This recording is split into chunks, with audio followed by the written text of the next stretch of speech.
447వ భాషణం. శ్రీ నమశివాయ యోగి పూర్వం కొండపై నివసిస్తున్నారు. వారు ఆ రోజుల్లో చాలా కష్టాలు పడవలసి వచ్చిందంటూ భగవాన్ ఆయన గీతాన్ని ఒకటి వల్లించారు. ఎన్నో దురవస్థలలో చిక్కించి భక్తుని దైవం కఠినంగా పరీక్షిస్తాడు. చాకలి గుడ్డలను రాతిపై బాదడం వారిని చింపుటకు కాదు, మురికి తీసివేయడానికి. శ్రీ నమశివాయ యోగి పూర్వం అరుణాచల కొండలో నివసిస్తున్నాడయ్యా. వారు ఆ రోజుల్లో చాలా కష్టాలు పడ్డాడట. అవి భగవానికి తెలుసు. ఆయన రాసిన గీతాన్ని ఒకదాన్ని ఆయన వల్లిస్తూ రమణ మహర్షి ఎన్నో దురవస్థల్లో చిక్కించి భక్తుని యొక్క దైవం కఠినంగా పరీక్షిస్తాడు. దోబి గుడ్డలను రాతిపై బాదడం, వాటిని చింపుటక, మురికి తీయుటక. ఇది గ్రహించండి.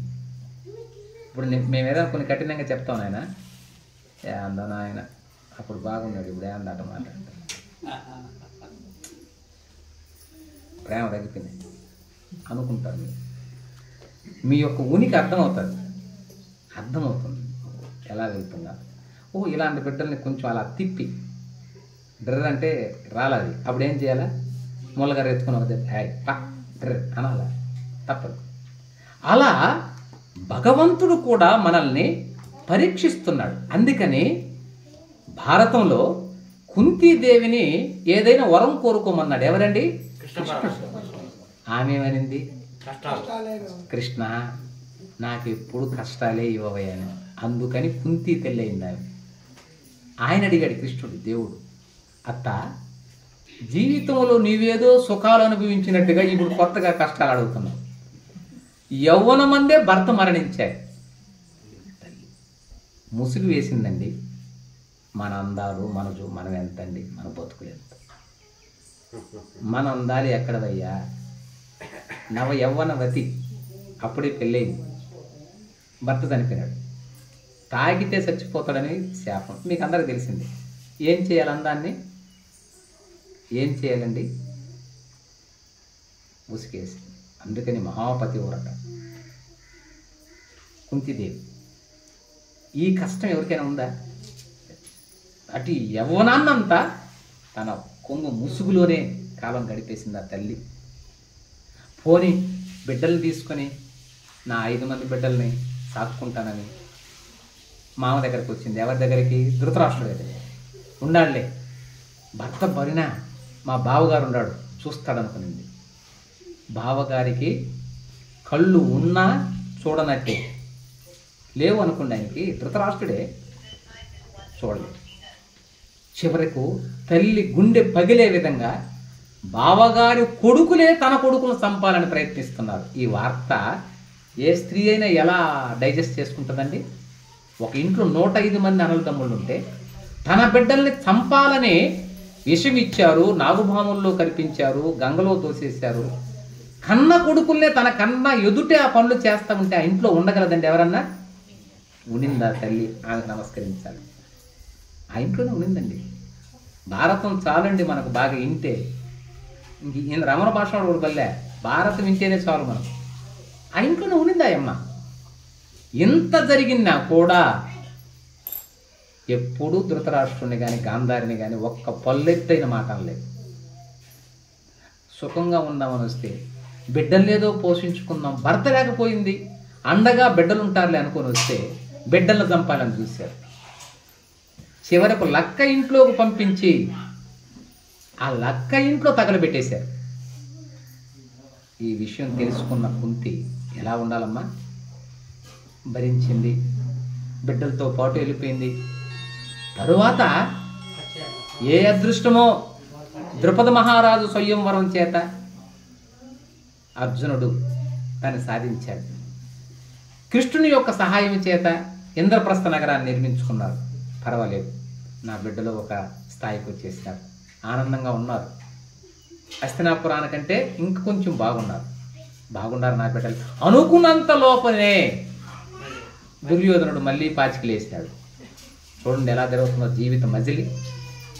అనుకోని ఆనందంగా ఉండింది అంతే. మైసభలో ఆ ఇంద్రప్రస్థంలో చాలా సంవత్సరాలు లేరు వాళ్ళు. ధర్మరాజు చేసినటువంటి తప్పిదమేమో అనిపిస్తుంది. వీడికి ఇన్విటేషన్ పంపించడమే తప్పు. రావడం, దాన్ని చూడడం, ఆ మై సభలో వీడి కాలు జారి పడడం, మళ్ళీ వీడు ఒక మని సభ కట్టి ఆయన రప్పించడం, దాయాలు ఆడడం, పాచికలు ఫినిష్. మళ్ళీ కష్టం. ఎన్ని సంవత్సరాలండి? 12 సంవత్సరాలు. 12 సంవత్సరాలు అరణ్యవాసం, 1 సంవత్సరం అజ్ఞాతవాసం. మరి కుంతి ఎక్కడుండాలి? ఎక్కడుండాలండి? కొడుకుల దగ్గర ఉండాలి. వెళ్ళలా ఎక్కడుండింది? అదే బావతో ఉంది, బావగారే. ఇప్పుడు చెప్పండి, కుంతిలో ఎంత శాంతం ఉంటే అసలు కొడుకుల్నే చంపాలి, తనను కూడా చంపేయాలనిగా చూశారు. లెక్క కొంపలో కుంతి ఉంది వాళ్ళతో పాటు. తననే చంపాలని చూశారు, తన కొడుకుల్నే చంపాలని చూసిన వారి దగ్గర పంచనైనా ఉంటారు. ఎవరైనా వాళ్ళ పంచలోనే ఉంటారు. మన జీవితాలు అప్లై చేసుకుంటే మనకు అంతటి ఘోరాలు, నేరాలు ఏమైనా జరుగుతున్నాయా? అయినా మనము అబ్బా నా కష్టాలంటే చిన్నవి కాదమ్మా అని అంటానే కానీ వాటిని చూసుకుంటే మన కష్టాలు ఎంత హాయిగానే ఉన్నాం. అయినా కుంతి మాత అదేదో గడిపేసింది. వాళ్ళు దిగ్విజయంగా పూర్తి చేశారు. అమ్మా నా బిడ్డలు పూర్తి చేశారు, రాయభారం కృష్ణుడు నడిపాడు కదా, ఇంకైనా ఇచ్చేస్తారులే వాళ్ళ రాజ్యం అంటే, నీకు రాజ్యమే లేదన్నాడు వాడు. రాజ్యమే లేదా? నా బిడ్డలకు సగం లేదా? మళ్ళీ దుఃఖం. పోతే పోయింది అనుకుంటున్నలోనే యుద్ధంలో కొడుకులు మరణిస్తే ఇన్ని బాధలు పడింది కుంతి తల్లి. అది ఆమె జీవిత చక్రం. ఇన్ని కష్టాలు పడి చివరిగా కృష్ణుడు వచ్చి అత్త ఏమైనా కోరుకోనంటే, కృష్ణ నాకు కష్టాలు వేయంటే కృష్ణుడు పక్కపక్క నవ్వి, ఏందత్త ఇప్పుడు వరకు నువ్వేదో సుఖాలు అనుభవించినట్లుగా ఇప్పుడు నన్ను కొత్తగా కష్టాలు అడుగుతున్నావే అని అడిగాడు. కృష్ణుడు సామాన్యుడు కాదు, ఇది లోకానికి తెలియాలా, కృష్ణుడు తెలియదేం కాదు, ఆయనకి తెలుసు. ఏమి లేదు కృష్ణ, నాకు నీవు సుఖాలు ఇస్తే నువ్వేమవుతావు? నిన్ను మరిచిపోతావు. నాకు సుఖాలు ఇస్తే నిన్ను మరిచిపోయి కృష్ణ గోవిందని నేను పలకలేను, అనలేను, సుఖాల్లో పడిపోతా. అందుకని ధనమెచ్చిన మదమెచ్చున అన్నారు. ఇది పెద్దలు.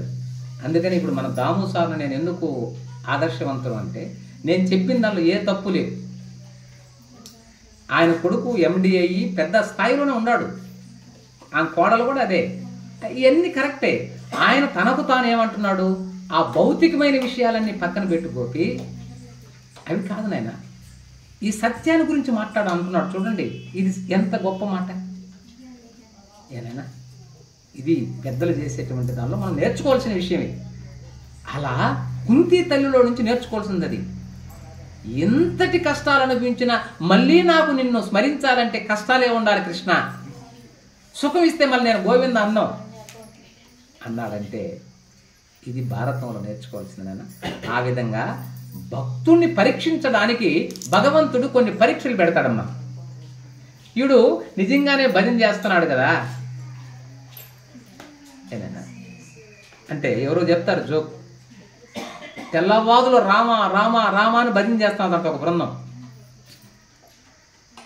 సీతమ్మ ఏమండి వాళ్ళు అంత బాగా రాజులపాలెం ట్రూప్గా ఉంది, నిద్ర మానుకొని రామ రామ అంటున్నారే, మీరు ఒక్కసారి దర్శనం వేయకూడదా? సీత నీకేమన్నా ఎర్రా, వాళ్ళంతా భజన చేస్తున్న దాని గురించి కాదే అన్నాడు. ఇంక దేని గురించి? వాళ్ళు నా తనువు నా మనసు నువ్వే రామ అంటున్నారండి, రాజులపాలెం వాళ్ళు భక్తులు. సీత నువ్వు ఎర్రిదానివి, వాళ్ళు భజన చేస్తున్న భక్తులంతా నువ్వు పైన చూసి భక్తులు అనుకుంటున్నావా? డూప్లికేటే. లేదు స్వామి నా మాట వినండి, వాళ్ళు చూడండి కన్నీళ్లు గారుతూ ప్రార్థన చేస్తున్నారు, లోపల వేరేది ఉంది సీత. వాడు లోపల నాకు బంగారు కావాలా, నాకు డబ్బు కావాలి, నాకు డూప్లెక్స్ లోపల పెట్టుకొని ఉన్నారు సీత, కనపడదు నీకు. పైకి మాత్రం రామా నువ్వు దర్శనం ఎప్పుడు అంటున్నారే అంటే వెళ్ళలే. సరే నీ మాట ఎందుకు కదనలరా. రాముడు కనపడి నాయనలారా మీ కోరిందంతా ఇస్తాను అనేలోగా, మీరేం కోరిక అది ఇస్తాను అనేలోగా అందరూ లేచి వెళ్ళారు. అప్పుడు కూడా సీత చూసారా భక్తులను అవమానించారు స్వామి. రాజులపాలెం భక్తులు వాళ్ళు, నిజమైన భక్తులు కదా. మీరు ఆ మాటనే అవమానంగా భావించి వాళ్ళు ప్రహరీ కూడా అవతలకి వెళ్ళారు. రామా, నువ్వు తప్ప మాకు ఎవరు వద్దని మేము భజన చేస్తుంటే ఏమైనా కోరుకోమన్నావా అని అన్నావు చూడు స్వామి. భక్తులు కోపం వచ్చింది, శెట్టి గారితో సహా అందరూ వెళ్ళిపోయినారు. ఉండు సీత, టెన్షన్ పడబాక, నువ్వు ఉండు అని అంటుండే ఒక్కొక్కడు రాళ్ళు బండలు దులుచుకుని వస్తున్నారు. చూసావు సీత? ఏంది స్వామి అన్నారు.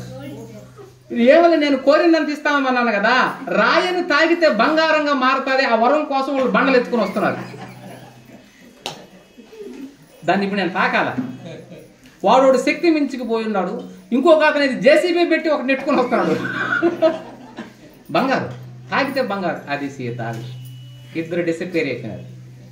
వీళ్ళు బండల ఆసనం నిండిపోయినాయి. ఇంక రోజయ్య గోపాలకి వేయాల్సిందే. ఇద్దరు బలవంతులు కాదు. మధ్యలో రత్నం అయితే నేను మళ్ళీ వస్తానని వెళ్తాడు.